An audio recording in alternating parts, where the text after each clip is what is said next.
Hello साथियों, मैं अभी रेलवे ग्रुप डी में पॉइंट्समैन के पोस्ट पर कार्यरत हूँ और मैं अभी मॉर्निंग ड्यूटी करके रूम पे आया और उसके बाद खाना खा करके मैंने सोचा कि अभी जो रेलवे ग्रुप डी का एग्ज़ाम होने वाला है, जिसमें हमारे बहुत सारे साथी अभी एग्ज़ाम देंगे, उनके लिए मैं कुछ टिप्स बता दूं कि लास्ट समय में उन्हें क्या पढ़ना है, कैसे पढ़ना है, एग्ज़ाम हॉल में आप लोगों को कैसे एंटर करना है, कौन कौन से डॉक्यूमेंट ले जाना है, जिससे कि आप लोगों को एग्ज़ाम हॉल में कोई परेशानी ना हो।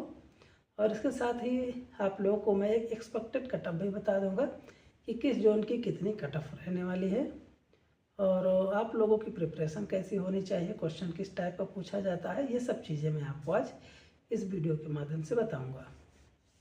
तो साथियों, सबसे पहले आप लोगों को मैं बधाई दे देता हूँ कि आप लोगों का एग्ज़ाम स्टार्ट हो गया लंबे समय के बाद। और मुझको उम्मीद थी कि एग्ज़ाम ज़रूर होगा। बहुत लोग यूट्यूब पर वीडियो वगैरह डाल रहे थे कि अभी एग्ज़ाम का नहीं होगा रेलवे ग्रुप डी में, ITI को लेकर के और 10th को लेकर के जो थोड़ी बहुत बातें हमें सुनने को मिली थी कि कोर्ट में गया है ये मामला। फिर कुछ लोग डरा रहे थे कि एग्ज़ाम नहीं होगा, लेकिन मुझे पूरी उम्मीद थी कि इसका एग्ज़ाम होगा। तो आप लोग देख सकते हैं इसका डेट भी आ चुका है, एग्ज़ाम डेट। तो इस समय आप लोग सबसे पहला फोकस तो अपने पढ़ाई पर रखिए कि आप किस तरह से पढ़ें, कौन कौन से क्वेश्चन पढ़ें, किस टाइप के क्वेश्चन पढ़ें कि आपको एग्ज़ाम में वो क्वेश्चन मिले। तो सबसे पहला नंबर, हमारे जो साथी शुरू से लेकर के जब फॉर्म अप्लाई किए थे तब से लेकर के अभी तक कंटिन्यू अपनी पढ़ाई कर रहे हैं, तो उनके लिए रेलवे ग्रुप डी में ज़्यादा प्रॉब्लम नहीं आने वाली है। लेकिन जो हमारे साथी एग्ज़ाम डेट आने के बाद से प्रिपरेशन करना स्टार्ट किए हैं, उनके लिए परेशानी हो सकती है, क्योंकि अभी आपके पास टाइम कम है और हो सकता है कि आपका एग्ज़ाम पहले ही हो जाए। अगर आपका एग्ज़ाम पहले होता है तो आपके लिए ज़्यादा परेशानी हो जाएगी। अगर आपका एग्ज़ाम लास्ट में होता है तो आपके पास थोड़ा बहुत समय बच जाता है कि आप उस टाइम में प्रिपरेशन कर सकते हैं। अभी आप लोग अगर पहले ही शिफ्ट में आपका एग्ज़ाम पड़ गया और आपकी प्रिपरेशन नहीं है, तो इस कंडीशन में आप लोगों को मेरी कुछ खास बातों और टिप्स का ध्यान रखना है, जो कि आप 15 से 20 दिन अगर आपको मिल जाता है और इतने में ही अगर आप ये सारे रूल्स फॉलो करते हैं तो निश्चित ही आप लोग अच्छा नंबर ला सकते हैं। पहला नंबर तो आप लोगों को कक्षा 10 की जो NCERT की बुक है, मैंने कई बार आपको बताया है कि उसको आपको पढ़ना है, लाइन बाय लाइन पढ़ना है, एक एक पॉइंट आपको नोट रखना है, जितने रिएक्शन है उसको नोट रखना है, क्वेश्चन आपको जो न्यूमेरिकल टाइप के मिलते हैं उसको पढ़ना है और कुछ इम्पोर्टेंट चैप्टर आपको खास करके पढ़ना है, जैसे रासायनिक अभिक्रियाएं एवं समीकरण। बहुत इंपॉर्टेंट चैप्टर है, इसको आप लोग जरूर पढ़ के जाइएगा। इसी चैप्टर से आपको 5 नंबर आराम से मिल जाएगा। इसके बाद एक दूसरा चैप्टर आता है अम्ल क्षार एवं लवण वाला चैप्टर, बहुत इंपॉर्टेंट चैप्टर है, इससे भी आपको 2 क्वेश्चन जरूर मिलेंगे। इसके बाद आपका आ जाता है कार्बन एवं उसके यौगिक, बहुत इंपॉर्टेंट चैप्टर है, इससे भी आपके संतृप्त असंतृप्त हाइड्रोकार्बन के बारे में पूछा जाता है या फिर आपको इससे संबंधित कुछ समूह को दे करके पूछा जाता है। तो ये वाला चैप्टर भी आपको बहुत इंपॉर्टेंट है, पढ़ के जाइएगा। इसके साथ ही आप लोगों को एक और चैप्टर इम्पोर्टेंट रहेगा जो कि है पीरियोडिक टेबल से संबंधित, जो आपकी आवर्त सारणी है, इसको भी आप लोग पढ़ के जाइएगा, ये पूरा अच्छे से चैप्टर। इससे आपको 6 से 7 क्वेश्चन जरूर मिलेंगे। तो अगर ये 4 ही चैप्टर आप कंप्लीट करते हैं तो आप लोग समझ लीजिए कि 10 नंबर तक ओवरऑल आपको इससे मिल जाएगा। 10 नंबर तो आराम से मिलेगा। इसके बाद अगर हम फिजिक्स में बात करें तो फिजिक्स में आपको 3 चैप्टर अच्छे से पढ़ के जाना है। पहला नंबर तो प्रकाश आपको अच्छे से पढ़ना है और प्रकाश पढ़ने के बाद आप लोगों को एक दूसरा चैप्टर है दर्पण एवं लेंस। हो सकता है कि किसी किताब में ये दोनों चैप्टर साथ में दिए गए हों या किसी में अलग अलग दिए गए हों, लेकिन आप लोगों को प्रकाश और दर्पण एवं लेंस जरूर पढ़ना है। इसमें आपको प्रकाश से संबंधित जितने भी इम्पोर्टेंट फैक्ट हैं उनको देखना है, जैसे प्रकाश अपवर्तन, प्रकीर्णन, प्रवर्तन, अपवर्तन, वर्ण विक्षेपण, ये सब जितने भी इम्पोर्टेंट टॉपिक हैं इनको देख के जाना है।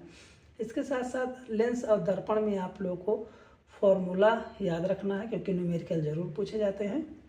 और इसके साथ साथ आप लोगों को इसमें जो फिगर बनता है कि अगर वस्तु को हम ध्रुव पे रखते हैं तो प्रतिबिंब कहाँ बनेगा, केंद्र पे रखते हैं तो कहाँ बनेगा, इस तरह से आपको जो क्वेश्चन बनते हैं फिगर से संबंधित, इसको भी आपको क्लियर करके जाना है लेंस और दर्पण दोनों में। और इसमें आप लोगों को फार्मूला याद रखना है, जो फोकस दूरी वाला फार्मूला है F बराबर आपका जो आता है R/2 और 1/F बराबर 1/V minus 1/U plus 1/U होता है। तो लेंस दर्पण का अलग अलग मैंने दोनों साथ में बता दिए। तो इस तरह के जो सिंपल से फार्मूले होते हैं इसको आप याद करके जाइएगा और इसके बेसिस पर कुछ क्वेश्चन भी आप लोग जरूर प्रैक्टिस करके जाइएगा। इसके साथ साथ आपका एक आवर्धन वाला आ जाता है और एक लेंस की क्षमता से संबंधित। ये इतने टॉपिक अगर आप पढ़ते हैं तो निश्चित ही आपको इसमें से क्वेश्चन देखने को मिलेंगे। इसके साथ साथ आप लोगों को विद्युत वाला चैप्टर पढ़ना है, बहुत इंपॉर्टेंट चैप्टर है। विद्युत में आपको जितने भी न्यूमेरिकल्स मिलते हैं उसको जरूर लगा के जाइए क्योंकि वहाँ पर आपको न्यूमेरिकल से संबंधित क्वेश्चन मिलेंगे, जैसे विभवांतर निकालना, धारा निकालना, प्रतिरोध निकालना और समांतर क्रम, श्रेणी क्रम और ऊर्जा से संबंधित, ये जैसे H बराबर I² RT होता है, इसको जो उसमें फार्मूले हैं आपको अच्छे से याद रखना है और फार्मूले बेस ही आपको क्वेश्चन देखने को मिलेंगे। अगर कोई न्यूमेरिकल आपसे पूछा जाता है तो फार्मूला बेस ही रहेगा। तो आप लोग कोशिश करिएगा कि आपको सारे फार्मूले याद हों। अगर आपको सारे फार्मूले याद रहेंगे तो आप लोगों को वहाँ पर क्वेश्चन लगाने में, न्यूमेरिकल लगाने में थोड़ी भी कठिनाई नहीं आएगी। तो ये आपको ध्यान रखना है। इसके बाद प्रतिरोध के जो गुण होते हैं इसको याद करना है, बल्ब वाला चैप्टर पढ़ना है और बल्ब के साथ साथ आपको फ्यूज देखना है। ये सब चीज़ें आपको देख करके जाना है, इससे भी क्वेश्चन जरूर बनते हैं। इसके बाद आपका एक आ जाता है चुंबकत्व, जिसमें हम चुंबक से संबंधित जानकारी प्राप्त करते हैं, मोटर एवं डायनमो वाला चैप्टर।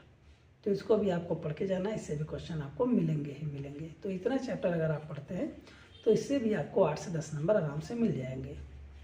अगर बायोलॉजी में हम बात करें तो बायोलॉजी में आप लोगों को खास करके प्रजनन उत्सर्जन वाला चैप्टर अच्छे से पढ़ना है। रिप्रोडक्शन वाला जो है उससे आपको क्वेश्चन पूछे जाते हैं गुणसूत्र से संबंधित और लिंग गुणसूत्र से संबंधित क्वेश्चन उससे बनते हैं, इसको पढ़ के जाना है। और इसके साथ साथ अनुवांशिकी भी पढ़ना है, उससे भी क्वेश्चन पूछ लिए जाते हैं। और आपको पढ़ना है हमारा जो श्वसन तंत्र है, उत्सर्जन तंत्र है, प्रजनन है, पाचन है, ये सब सारे तंत्र पढ़ना है। इसके प्रमुख अंग पढ़ लेना है अच्छे से, इससे भी क्वेश्चन आपको पूछे जाते हैं। तो इतने अगर चैप्टर आप कंप्लीट करते हैं लास्ट समय में तो आपको 30 में से 20 से 25 नंबर आराम से मिल जाएंगे।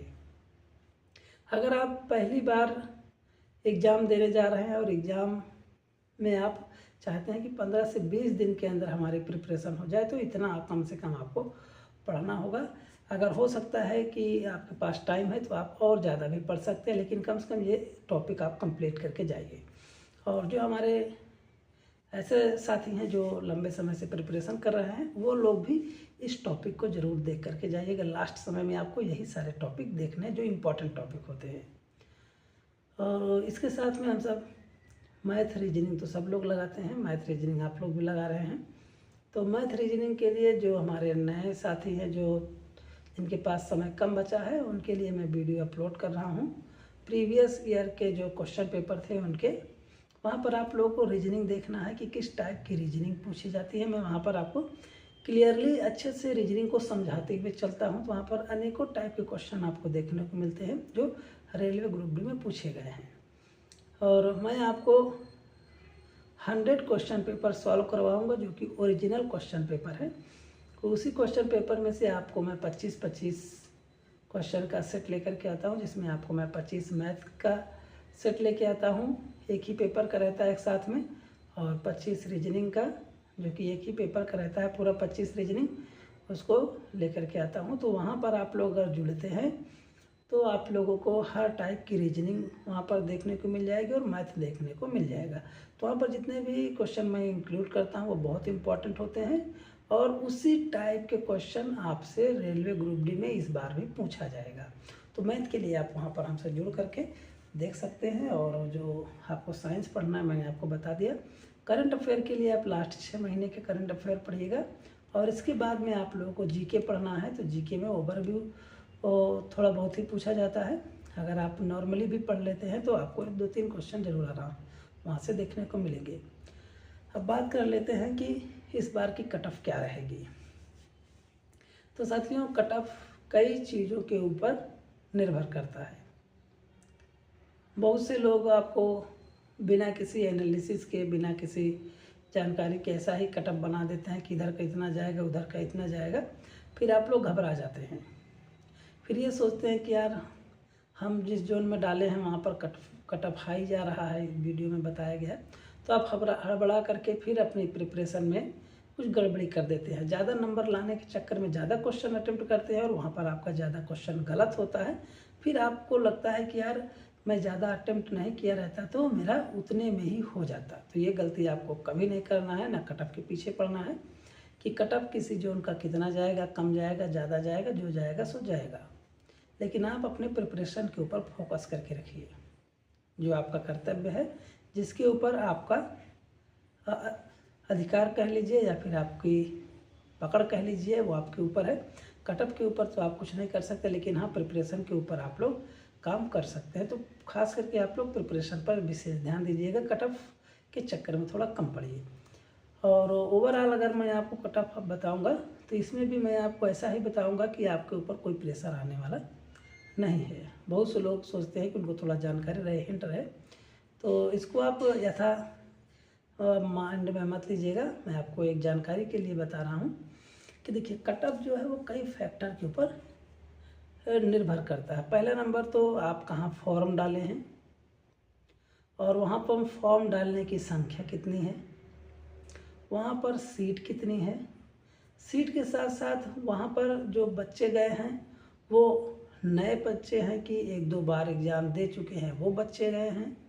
ये भी फैक्ट वहाँ पर बनता है कि जो नए बच्चे होंगे उनको तो इतना एक्सपीरियंस रहेगा नहीं, वो पहली बार एग्ज़ाम देने जा रहे हैं, तो हो सकता है कि वहाँ का कट ऑफ डाउन चला जाए। और जो बच्चे दोबारा एग्ज़ाम देने जा रहे हैं उस स्थान पर, हो सकता है कि उनका सिलेक्शन हो जाए। या हो सकता है कि नए बच्चे अच्छे से पढ़ के जाएँ, प्रिपरेशन अच्छी रहे, वही कट ऑफ बढ़ा दे। तो इसलिए कट ऑफ कोई ये नहीं कह सकता कि इतना ही जाने वाला है किस जोन का, जब तक कि एग्ज़ाम ना हो जाए और रेलवे कट ऑफ जारी नहीं कर देता है, तब तक हम इसके बारे में कुछ बोल नहीं सकते। और दूसरा नंबर कट ऑफ जो है वो इस पर भी निर्भर करता है कि उस डिवीज़न में कितने बच्चे ऐसे हैं जो सरकारी जॉब करने वाले हैं और वो फॉर्म अप्लाई किए हैं। जैसे मान लीजिए कि जो बिहार स्टेट के हैं, यूपी के हैं, एमपी के हैं या राजस्थान के हैं, अदर स्टेट के जो बच्चे हैं वो कहीं दूर काम कर रहे हैं। मान लीजिए कि कोई बिहार का है और वो काम कर रहा है चेन्नई में। अभी उसको जब फॉर्म आया तो उसको लगा कि यार हम फॉर्म भर देंगे अपने साइड का, तो हो सकता है कि हमारा सिलेक्शन हो जाए तो हम वहाँ चले जाएंगे। इस तरह से हर स्टेट के बच्चे सोचते हैं कि अपने स्टेट में ही उनको नौकरी मिले, तो वो भी अपने स्टेट में जाने के लिए फॉर्म अप्लाई कर देते हैं। और ये वो बच्चे होते हैं जो एक बार एग्ज़ाम दे चुके हैं, जिनको पूरी तरह से कॉन्फिडेंस है कि यार हम एग्ज़ाम एक बार निकाले हैं तो दोबारा भी निकाल लेंगे।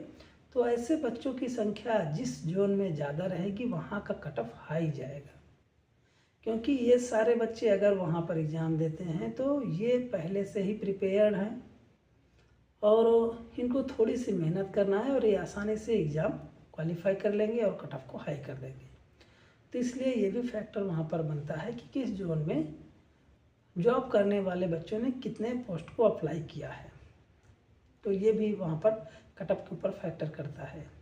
तो हम ये निश्चित नहीं कर सकते कि किसका कितना कट ऑफ जाएगा। हाँ, लेकिन अगर आप लोग ओवरऑल 75 to 80 के बीच नंबर लाते हैं तो समझ लीजिए कि आपका चाहे जो डिवीज़न रहेगा, चाहे जो जोन रहेगा, आपका सिलेक्शन वहाँ पर पक्का है।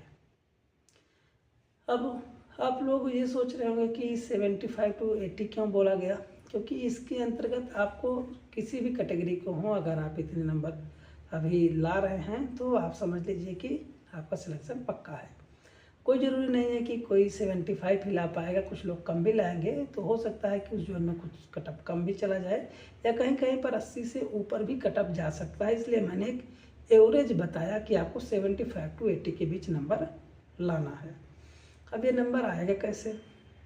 तो अगर आप अच्छे से साइंस में मेहनत करते हैं, 30 में से 25 नंबर आपके अगर वहाँ से मिल रहे हैं तो समझिए कि आपके साइंस वाला पोर्शन मजबूत है।